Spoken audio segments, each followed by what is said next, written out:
আজকে 2:30টায় সরোয়ার দিতে প্লিজ, আজকে 2:30টায় সরোয়ার দিতে জানাজা। তারপরে হলো 4টা বাজে ধানমন্ডি নগর হাসপাতালে জানাজা, ধানমন্ডি নগর জানাজা। তারপরে রাত চলে যাবে সাভারে। কালকে সকাল 10টা থেকে নামাজ রাত পর্যন্ত জনগণের জন্য ওনার লাশ দেখবে। বাদ জুম্মা জানাজা হবে, তারপরে সাভারেই সমাধির ব্যবস্থা করা হবে। ধন্যবাদ। মানে সাভারে থাকবে, লাশ সাভারে থাকবে। সাভারে গণস্বাস্থ্য কেন্দ্র, স্মৃতিসৌধের উত্তর পাশে গণস্বাস্থ্য কেন্দ্রে লাশ থাকবে সকাল 10টা থেকে নামাজ রাত পর্যন্ত। আপনি প্লিজ আবার বলবো, শহীদ মিনার থেকে 2:30 বাজে সরোয়ার দিতে জানাজা শেষে বিকাল 4টা ধানমন্ডি গণস্বাস্থ্য নগর হাসপাতাল।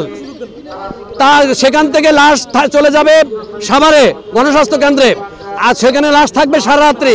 কালকে সকাল 10টা থেকে জনগণের জন্য উন্মুক্ত থাকবে। তারপরে বাদ জুম্মা সমাধি অথবা লাশ গণস্বাস্থ্য মেডিকেল কলেজে রিসিভ করবে। পরবর্তী প্রক্রিয়া সেখানে আপনারা জানতে পারবেন। ধন্যবাদ। এখনো সিদ্ধান্ত নিতে পারেন? ক্লিয়ার বললাম। না, সিদ্ধান্ত নিতে পারেন সেখানে ওইটাই সিদ্ধান্ত।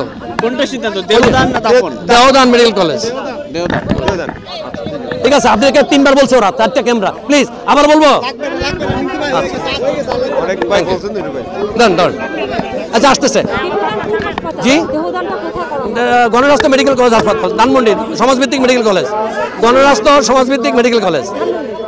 সংবাদ, ফিচার ও অনুষ্ঠানের জন্য ভিজিট করুন সংবাদ প্রকাশের ওয়েবসাইট এবং যুক্ত থাকুন ফেসবুক পেজ ও ইউটিউব চ্যানেলের সঙ্গে।